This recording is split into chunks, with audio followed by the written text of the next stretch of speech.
So this is just to give you a snapshot of where we are in terms of share of people who have received at least one dose of COVID-19 vaccines.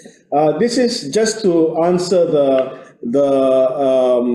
perception that Malaysia's slow. So we're not that far behind Japan, to be honest, in terms of a share of people who've received at least one dose of COVID-19 vaccine.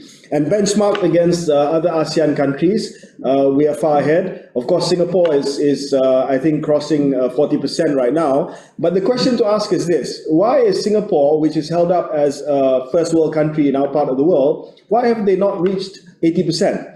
And that's because of vaccine inequity. I'll show you the next slide. Next.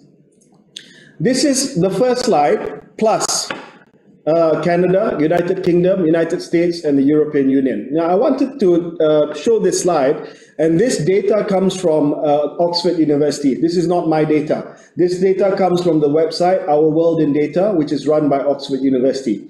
So if you look at the first slide just now, that's Japan, Malaysia, Indonesia, Thailand, Philippines, Vietnam. We were doing quite well. But when you add these countries, you can see the vaccine inequity that I've been talking about. I know a lot of people don't like me talking about this because it's like, I'm trying to give excuses. But consider this for a minute.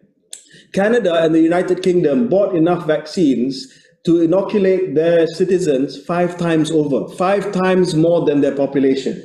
United States, of course, hundreds and millions of orders of Pfizer vaccine. Now they don't know what to do with it. They're giving away vaccines finally. We should be getting a donation from the United States soon. Even the European Union has bought hundreds and hundreds and millions of vaccines in excess of their population. So I think it's not that I want to give excuses, but I need Malaysians to understand that this is a global problem. Even Japan faces this problem. Even Singapore faces this problem. A lot of middle-income countries have been treated very unfairly by the global vaccine distribution inequity.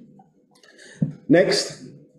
I just want to also show this graph, which shows you the daily COVID-19 vaccine doses administered per 100 people. So because it's per 100 people, it's adjusted against population.